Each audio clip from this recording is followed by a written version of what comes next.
এই দেশের মা এমন মা যাদের গর্ভ থেকে জন্মগ্রহণ করেছেন শর্ষিনান নিসারউদ্দিন রহমতুল্লাহ আলাই।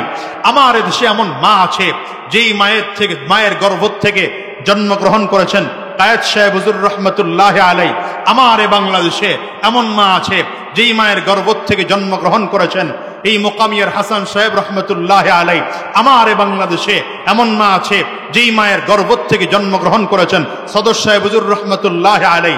আমার বাংলাদেশে এমন মা আছেন যেই মায়ের গর্ভ থেকে জন্মগ্রহণ করেছেন হাফিজ হুজুর রহমতুল্লাহ আলাই।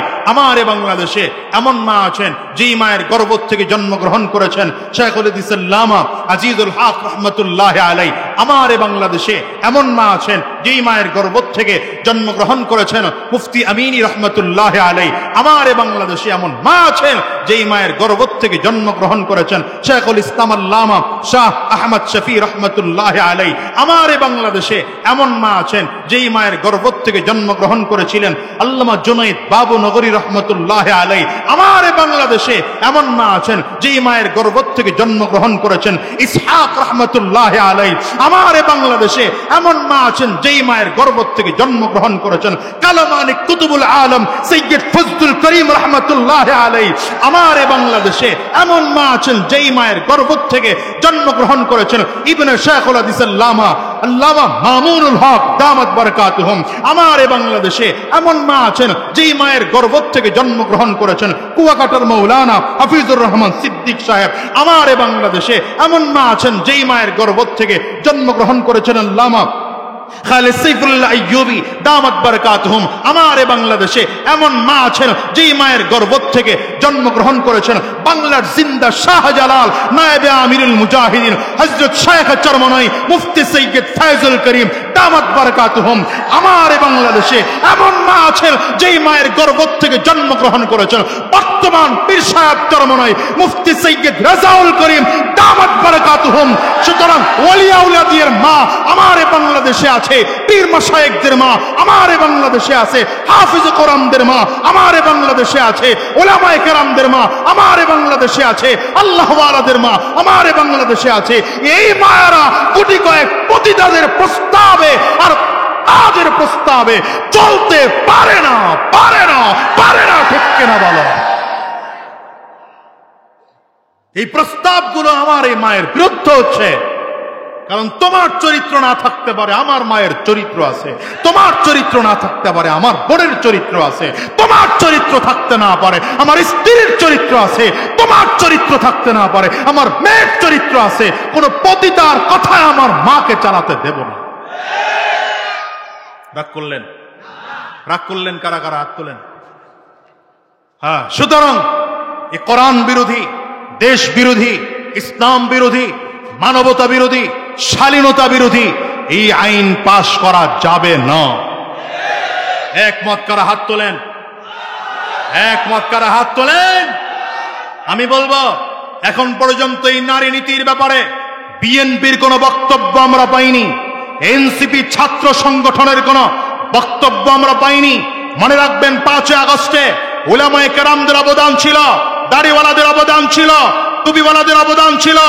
আপনাদের অবস্থান পরিষ্কার করুন, নয়তো বাংলার মুসলমান আপনাদেরকে ঘৃণা ভরে প্রত্যাখ্যান করবে।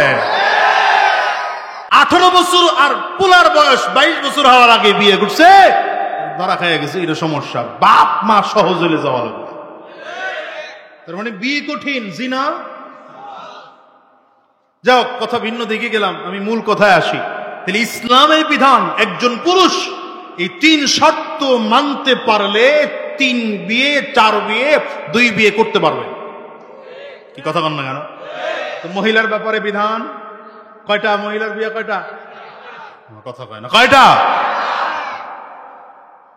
এখন প্রশ্ন হলো, আমি যদি আমার ওই মা আর ওই বোনের প্রস্তাব মেনে নেই যে মহিলারাও 4 বিয়ে করতে পারবে, তাইলে ঝামেলাটা কি হয়? ঝামেলা হলে এক ছেলে এক পুরুষ 4 বিয়েই করছে, চাইলে 4 বিবির থেকে 1 বছরে 4 সন্তান নিতে পারে। পারে কি পারে না? সম্ভব কিনা অসম্ভব? এখন এই 4 বিবির থেকে 4 জন সন্তান হইল, এই 4 বিবির সন্তানের বাবার নাম, মায়ের নাম পরিচয় দিতে কোনো ঝামেলা আছে? কথা কয় না তো। কিন্তু যদি কোনো মহিলা বিয়ে করে 4টা, মহিলার স্বামী কয়টা? 4টা। এখন প্রত্যেক স্বামী চাইতেছে এই বছরে আমার একটা বাচ্চা হোক, সম্ভব? 4 স্বামীরে 4টা বাচ্চা দিতে পারবে? হা করে তাকাই রইছে, কথা কয় না। দিবে কয়টা? কার বাচ্চা?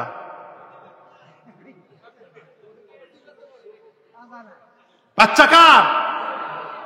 যদি মনে করেন বড়জন সংসারে বাজার টাজার বেশি দেয় তো কইলো এটা বড়জনের, বাকি 3 জন জনমের খিচান খিচাইব বেটা, তোরে পিঠা ফাটা এলাম, বাজারে আমরা দেই না, তুই বড়টারে বলা দিছস। হ্যাঁ, ইসলাম জানে এটাই সমস্যা হবে, এই মুশকিলটা হবে। এই জন্য ইসলাম বিধান করেছে না, নারী চাইলেও একের অধিক বিয়ে করতে পারবে না, তো পুরুষ চাইলে শর্ত পালন করতে পারলে একের অধিক বিয়ে করা জায়েজ আছে। নারীর জন্য অপশন রাখা হয়েছে, যদি তোমার স্বামীকে পছন্দ না হয়, দেখো যে এই স্বামীর সাথে তোমার সংসার হয় না, বনামনি হয় না, তার চরিত্রের সাথে তোমার চরিত্র মিলে না, তার চলাফেরার সাথে তোমার চলাফেরা মিলে না, তো স্বামীকে প্রস্তাব দাও, খোলা তালাক নিয়ে যাও, তাকে তালাকের প্রস্তাব দাও, এরপরে তুমি ইদ্যত শেষে আরেক স্বামীকে বিয়ে করো। তো এছাড়া দ্বিতীয় কোনো অপশন নারীর জন্য খোলা। এখন আমাদের দেশের ওই নারী কমিশনের আমার নারীরা এরা সুযোগ চায় যে পুরুষদের 4 বিয়ে তো মহিলা ঘর বিয়ে দরকার। এটা সরাসরি কোরআন বিরোধী, বিজ্ঞান বিরোধী, দিন বিরোধী, ঠিক কিনা আওয়াজ করে বলো। শুধু তাই না, এদের আরো ভয়ঙ্কর ব্যাপার, সেটা হচ্ছে তারা এই যে বলে পুরুষরাও যেমন বাবার কাছ থেকে সম্পত্তি যা পাবে নারীরাও তাই পাইতে হবে, সমান সমান পাইতে হবে। কিন্তু ইসলামের বিধান হলো ছেলে বাবার সম্পত্তি যা পাবে, মেয়ে বাবার সম্পত্তি তার অর্ধেক পাবে। এরা বলতে চায় যে ইসলাম বৈষম্য করেছে। ইসলাম কি করছে? কথা কয় না। ইসলাম কি করছে? আপনাদের কাছে কি মনে হয় ইসলাম বৈষম্য করছে? কারণ এরা সমান অধিকার দিতে চায় কেমনে? সমান অধিকার দেওয়ার একটা সিস্টেম এরা দাঁড় করাইছে।